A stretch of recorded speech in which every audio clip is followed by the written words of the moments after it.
আমরা আজ আবার পেয়েছি সেই কুণাল ঘোষকে, ঠিক আছে, যার তোমরা বক্তব্য শুনেছিলে, সেই হাড়হিম করা বক্তব্য বলা যেতে পারে, যে অনেক মোটিভেশনাল তোমাদের কথা বলেছিল, কীভাবে তোমাদের পড়তে হবে বা কীভাবে তোমাদের রান প্র্যাকটিস করতে হবে, এরকম ভিডিও তোমরা দেখেছো অলরেডি। তো এই ভিডিওটা নিয়ে এসেছি আমরা, কীভাবে তোমাদের স্ট্র্যাটেজিটা হবে, মানে পড়ার যে স্ট্র্যাটেজি সেটা কেমন হবে, মানে সকাল থেকে সে রাত পর্যন্ত কীভাবে তোমরা পড়বে, কীভাবে তোমরা এমসিকিউ প্র্যাকটিস করবে, কীভাবে তোমরা বারবার বইকে রিভিশন দিবে বা কোন কোন বই পড়বে, সেই সমস্ত স্ট্র্যাটেজি নিয়ে বলবে, ঠিক আছে। তোমরা ভিডিওটা দেখতে থাকো, তোমরা অলরেডি দেখেছো এটা কুণাল ঘোষ, ঠিক আছে। ধন্যবাদ জানাই আমার বন্ধুকে এবং তোমাদেরকে আমাকে আবার একটা এই চ্যানেলে সুযোগ দেওয়ার জন্য। তো প্রিপারেশন স্ট্র্যাটেজি সবাই নিজের মতো হয়, কেউ রাতে পড়তে ভালোবাসে, কেউ ভোরে উঠে পড়তে ভালোবাসে, তো ডিপেন্ড করছে তোমরা কীভাবে পড়তে ভালোবাসো। মেন হচ্ছে তোমাদেরকে পড়তে হবে, পড়ার সময়টা বের করতে হবে। এই আজ একটু সিনেমা দেখে নিই, এই আজ একটু ঘুরে আসি, এই আজকে একটু বন্ধু বান্ধবের সাথে আড্ডা মেরে আসি, এরকম করলে হবে না। সময়টা নিজেকে বের করে নিতে হবে।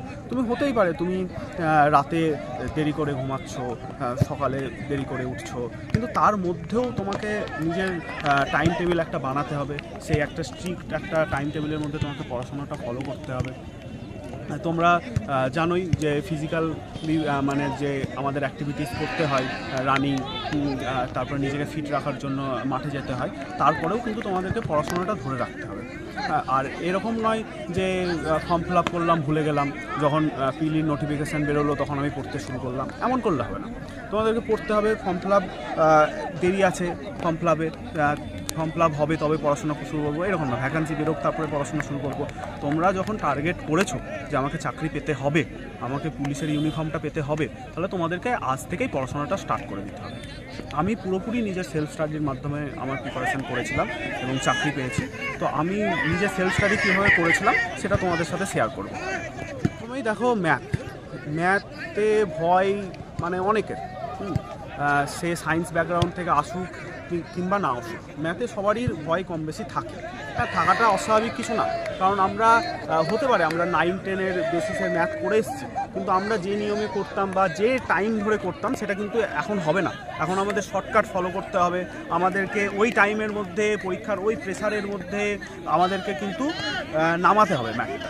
তো ম্যাথের জন্য আমি বলবো, সর্বপ্রথম তুমি প্রত্যেক চ্যাপ্টার ওয়াইজ তুমি ইউটিউবে সার্চ করো যে পার্সেন্টেজ, টাইম অ্যান্ড ডিস্ট্যান্স, এরকম করে প্রত্যেক চ্যাপ্টার ওয়াইজ তোমরা ইউটিউবে যে কোনো স্যারের কাছ থেকে, তোমার যে স্যার ভালো লাগে 2-3টে ভিডিও চালিয়ে দেখো, তোমার যে স্যার ভালো লাগে। হ্যাঁ, আমার যে স্যারকে ভালো লাগতো তোমার নাই ভালো লাগতে পারে, তো তোমার যে স্যারকে ভালো লাগে সেই স্যারের একটা পার্সেন্টেজের ফুল ভিডিওটা তুমি দেখে নিলে, খাতায় নোট করে নিলে, কী কী টাইপ আসতে পারে সেগুলো তোমার খাতায় থেকে গেল, সেগুলো প্র্যাকটিস করলে এবার তুমি সেখান থেকে প্রিভিয়াস ইয়ার প্র্যাকটিস করো। আমাদের সবারই জানা সুবীর দাসের যে ম্যাথ বুকটা আছে সেটা খুবই ভালো বই, হ্যাঁ, সেটা ফলো করো তোমরা। হ্যাঁ, প্রিভিয়াস ইয়ারের জন্য যদি কোনো বই থাকে, কিংবা এখন তো অনলাইনে প্রিভিয়াস ইয়ার ডাউনলোড করা যায়, খুব অনেক column.in আছে, টেলিগ্রাম চ্যানেল, সেখান থেকেও তোমরা ফলো করতে পারো। তো যাই হোক করে তোমাদেরকে প্রিভিয়াস ইয়ারটা পুরোটা কমপ্লিট করতে হবে। প্রিভিয়াস ইয়ার যদি তোমাদের মানে মুখস্থ হয়ে যায় এক প্রকার, তাহলে তোমাকে আর মানে ম্যাথে কেউ আটকাতে পারছে না। এবার আসি জিকের জন্য তোমরা লুসেন্টের ওয়ান লাইনার ফলো করতে পারো, যেটা আমি ফলো করতাম। আর জিকের জন্য তোমাদের কোনো চ্যাপ্টার ধরো বুঝতে অসুবিধা হলো, মডার্ন হিস্ট্রি, এটা ইউটিউবে একটু দেখে নিলে মডার্ন হিস্ট্রিটা কীরকম ছিল, নিজের মতো একটু নোট ডাউন করে নিলে। এরপরও তোমাদের যদি ওয়ান লাইনার কোনো বই ভালো লাগে বা ডিটেলসের কোনো বই ভালো লাগে, অবশ্যই ফলো করো। আর ক্র্যাক, যেটা পুলিশ সার্ভিস লীলা রয়ের, ওই বইটা তোমরা ফলো করতে পারো। কার্তিক চন্দ্র মণ্ডলের একটা বই আছে, খুব ভালো বই, ওটা তোমরা ফলো করতে পারো। এরকম করে তোমরা জিকের প্রত্যেকটা পোর্শন কভার করো, তারপর প্রিভিয়াস ইয়ার দেখো কীরকম কোশ্চেন আসছে, সেগুলো প্র্যাকটিস করো, বারবার করো। জিকে খুব মানে ভোলার জিনিস, হ্যাঁ, ভোলাটাইল জিনিস, তোমরা বারবার ওটাকে পড়তে হবে, একদিন গ্যাপ দিয়ে একদিন, নিজের একটা শিডিউল মতো পড়তে হবে।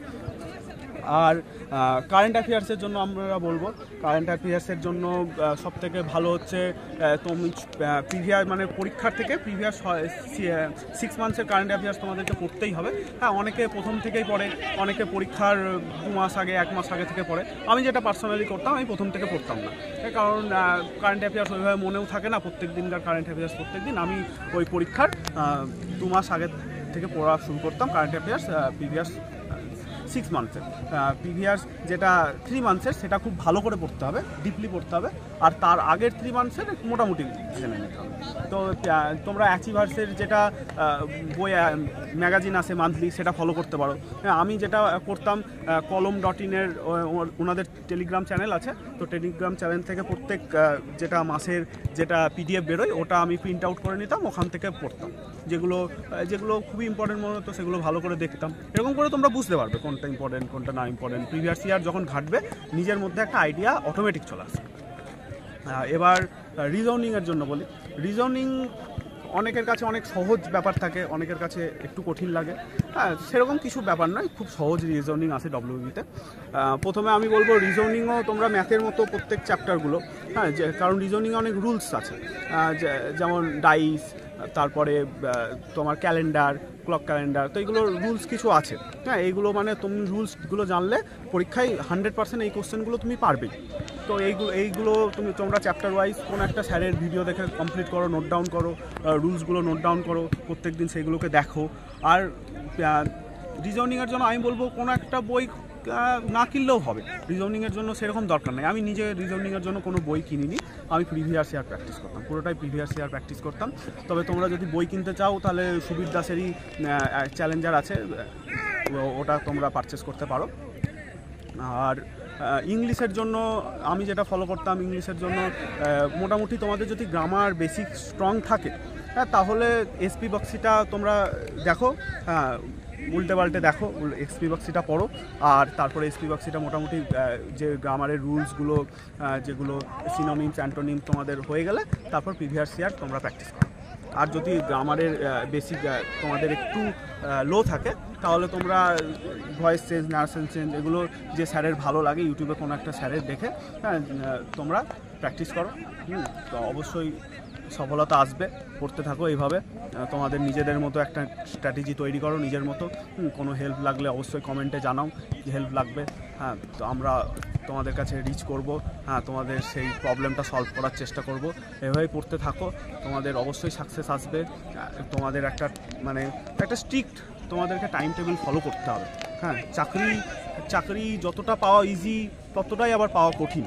তোমরা যদি নিজেদেরকে একটু সংযত করতে পারো তাহলে চাকরি পাওয়া খুবই ইজি আমি বলবো। কিন্তু যদি সংযততা না থাকে না, এই আজ ভালো লাগছে না, আজ পড়বো না, হ্যাঁ, আজ একটু থাক, আমার যে রুটিন সেখান থেকে একটু ব্রেক করে আজ একটু চিট করে নিই, এরকম করলে হবে না। হ্যাঁ, এখন কম্পিটিশনের যুগ, সবাই পড়ছে।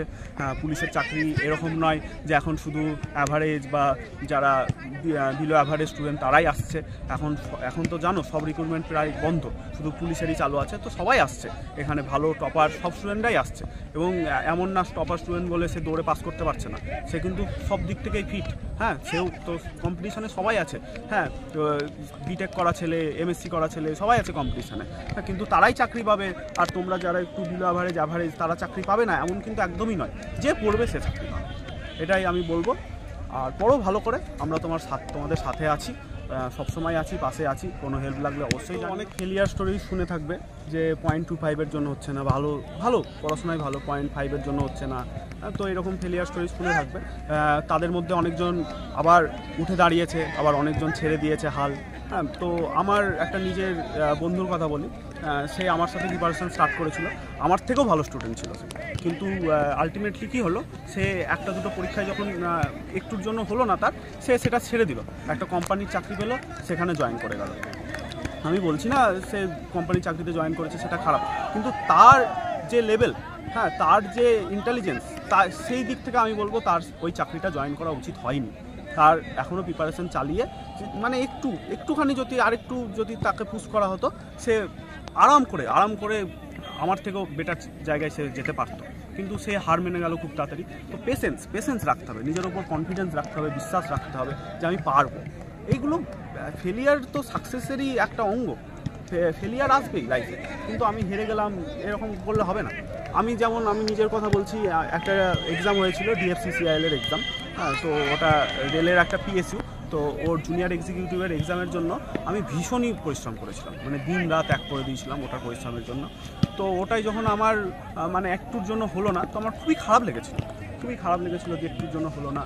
হ্যাঁ, তো আমার যেদিন ওয়্যারলেসের পিলি ছিল সেদিন তার 2 দিন আগে হয়তো রেজাল্ট বেরিয়েছিল, আমার হয়নি।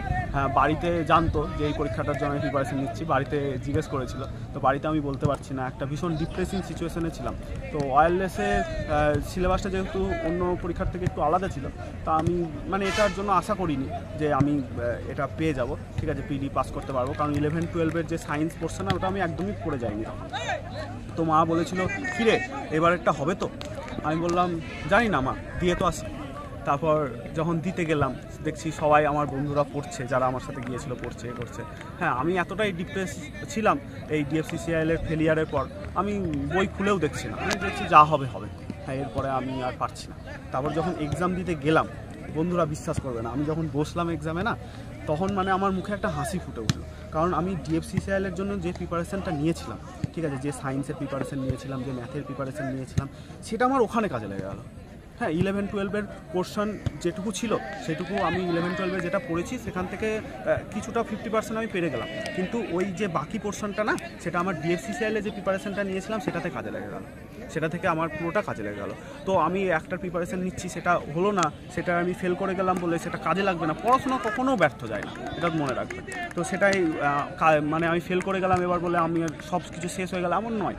হ্যাঁ, খারাপ লাগবে, অবশ্যই খারাপ লাগবে, আমারও খারাপ লেগেছিলো, যারা ফেল করে তাদেরও খারাপ লাগবে, কিন্তু আবার উঠে দাঁড়াতে হবে। আর যদি আমি এইটা ভেবেই বসে থাকতাম যে আমার ডিএফসিসিআইএল হলো না তো ওয়্যারলেস কী করে হবে, হ্যাঁ এটা আরও কঠিন পরীক্ষা, এটা আমার কী করে হবে, তো আমি যদি পিলিটা না দিতে যেতাম তাহলে আজ আমি হয়তো তোমাদের সামনে মানে এইভাবে দাঁড়িয়ে ভিডিও করতে পারতাম না। তো পড়তে থাকো, ফেলিয়ার একটা সাকসেসের অঙ্গ, এটা সবসময় মনে রাখবে। হ্যাঁ।